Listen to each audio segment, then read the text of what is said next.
Swadesi, channel yang membahas seputar berternak ayam. Yeay. Kali ini kita akan mereview buku selanjutnya dari seri berternak ayam yang berjudul Seputar Penyakit Pencernaan pada Unggas. Buku ini ditulis oleh Dr. Hewan Krisna Aditya, Dr. Hewan Ika Sumawati, Dr. Hewan Prihatmi Handayani, yang dipublikasikan oleh PT Swadesi Chandra Sentosa. Buku ini cetakan kelima di tahun 2022. Nah, sebelum kita masuk lagi lebih dalam mereview buku ini, kami ingatkan bahwa buku ini tidak diperjualbelikan, namun kalian bisa mengaksesnya di link. Dan bagi kalian yang mau terus mendukung channel YouTube ini supaya terus berjalan, jangan lupa subscribe, Like, komen, and share. jangan lupa di-share ya. Seputar penyakit saluran pencernaan pada unggas seperti judul buku yang kami review pada hari ini, hal pertama yang dibahas di sini adalah tentang avian patogenik Escherichia coli yang merupakan penyakit bakterial penting pada unggas karena sering sekali banyak menyerang unggas. Nah, Escherichia coli atau E. coli ini merupakan mikrofloral normal sebetulnya pada saluran pencernaan bagian bawah, terutama hewan berdarah panas. Dan strainnya ternyata beberapa strain dari E. coli ini ternyata bersifat patogenik atau dapat menyebabkan penyakit pada unggas. Avian patogenik Escherichia coli ini mampu menyerang ayam di semua umur. Jadi dia tuh nggak milih-milih umur, tapi dapat menyerang di semua umur dan dapat berkoloni juga di luar saluran pencernaan. Avian patogenik E. coli atau APEK dapat menimbulkan penyakit dengan tingkat keparahan yang tinggi pada ayam.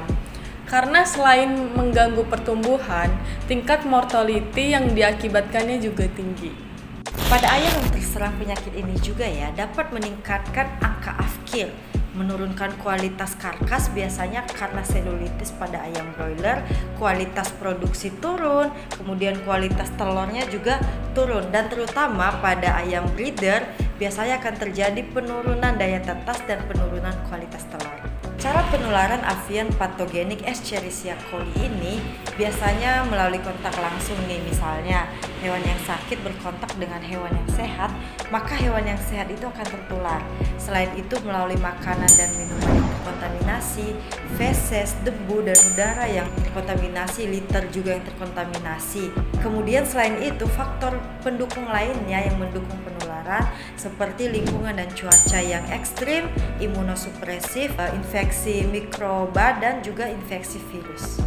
Nah, di dalam buku ini juga terdapat contoh dan foto-foto hasil nekropsi ayam yang terserang penyakit APK ini.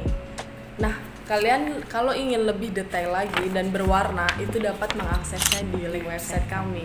Diagnosis penyakit ini dapat melalui presentasi klinis dan gejala klinis tersirat, isolasi dan identifikasi di lab, uji sensitivitas untuk menentukan kepekaan terhadap antibiotik, PCR, dan ekstrak DNA pada kultur bakteri.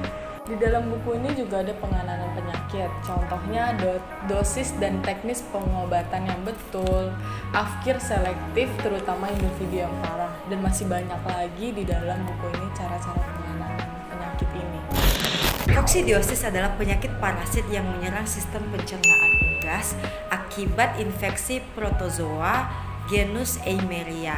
Koksidiosis ini apabila sudah menyerang unggas atau ayam, penyakit ini sangat berbahaya karena mengakibatkan pertumbuhan dari ayam atau unggas itu tidak optimal. Hal ini dikarenakan nutrisi dari pakan itu tidak terserap sempurna atau terjadi penurunan penyerapan nutrisi sehingga membuat ayam itu tidak bisa bertumbuh, dan apabila koksi ini sudah menjadi kronis akan menyebabkan kematian yang tinggi pada ayam. Adapun cara penularan penyakit ini dapat melalui vektor lalat yang membawa oosit di dalam feses. Jadi sebisa mungkin kandang ini terhindar dari serangga seperti lalat. Penyakit koksidiosis ini dapat menyerang ayam umur 3 minggu sampai 6 minggu dan jarang sekali menyerang ayam umur di bawah 3 minggu karena ayam yang kurang dari 3 minggu belum banyak menghasilkan simotripsin dan garam empedu sehingga proses keluarnya sporozoid dari oosit tidak terjadi. Cara mendiagnosa penyakit koksidiosis ini ada beberapa cara. Yang pertama itu gejala klinis, kemudian mencermati kondisi feses. Selanjutnya menghitung tingkat keparahan berdasarkan jumlah ookista per tinja dengan cara scoring.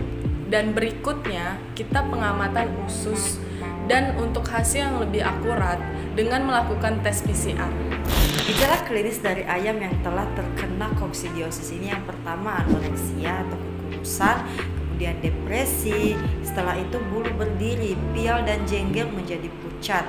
Kenapa kurus? Karena penyerapan makanan itu tidak terserap sempurna nutrisi-nutrisi dari pakannya. Lalu paling parahnya yaitu berak berdarah.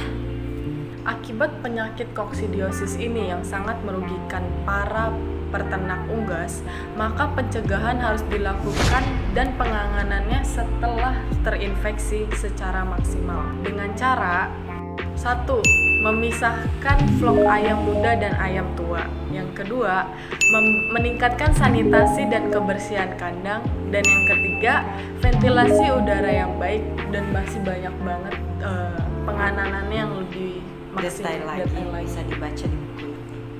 Nah, di buku ini di halaman tentang penyakit koksidia atau koksidiosis terdapat rekomendasi vaksin yang didistribusikan oleh PT Swedish Chandra Sentosa yaitu Livakoki. Livakoki ini adalah vaksin yang tepat untuk mencegah penyakit koksi karena dalam 1 mili Livakoki mengandung 30.000 sampai 50.000 ookista setiap galur yang sudah dilemahkan yaitu Eimeria tanella, Eimeria maxima, Eimeria esserfulina dan 10.000 ookista dari Eimeria necatrix. Nah, pembahasan di buku ini yang terakhir adalah disinfeksi kandang. Higienitas dan sanitasi kandang merupakan pendukung utama dalam menjaga kondisi kandang ayam dari berbagai macam penyakit. Program all in all out harus dijalankan agar penyebaran penyakit yang dialami dalam satu periode tidak merambah periode berikutnya. Jika terjadi kematian ayam, sebaiknya langsung dimusnahkan dengan prosedur yang wajib dilakukan dalam menangani kematian akibat suatu penyakit dan dilakukan tindakan disinfeksi kandang. Desinfeksi kandang merupakan salah satu tindakan dari biosecurity. Kandang yang kosong harus didesinfeksi secara optimal. Seluruh dinding dan bagian kandang harus benar-benar basah dan benar-benar terkena cairan desinfektan. Dan perlu kita ketahui bersama bahwa desinfektan hanya akan dapat bekerja ketika berkontak langsung dengan sumber atau bibit penyakit. Jadi untuk penyemprotan kandang pertama kali harus dilakukan menggunakan semprotan jet spray, semprotan air bertekanan tinggi. Jadi supaya air ini yang mengandung desinfektan bisa masuk ke pori-pori dinding dan membunuh semua mikroba-mikroba. Ada beberapa hal yang harus diperhatikan terkait dengan penggunaan disinfektan, yaitu 1. Jenis bibit penyakit. Jadi, jenis kandungan disinfektan harus disesuaikan dengan virus atau bakteri yang ingin dimatikan. Yang kedua, materi organik, misal sisa feses atau lendir harus benar-benar terdisinfeksi. Yang ketiga itu pH air yang digunakan itu harus sesuai untuk melarutkan desinfektan karena mempengaruhi daya kerja desinfektan. Dan yang keempat, waktu kontak. Waktu kontak berkaitan dengan cepat atau lambatnya daya kerja desinfektan dalam mengeliminasi bibit penyakit. Dan yang terakhir, yang kelima, itu dosis. Dosis desinfektan hendaknya sesuai dengan aturan pakai yang tercantum dalam kemasan produk. Dan untuk kalian yang ingin tahu lebih dalam lagi deskripsi produk ini, seperti komposisi, cara pemakaian, dan lain-lain lebih banyak lagi itu ada di buku ini. Jadi itu saja review dari buku seputar penyakit pencernaan pada unggas yang dapat kami sampaikan. Terima kasih sudah menonton. Sampai jumpa di video selanjutnya. Bye-bye.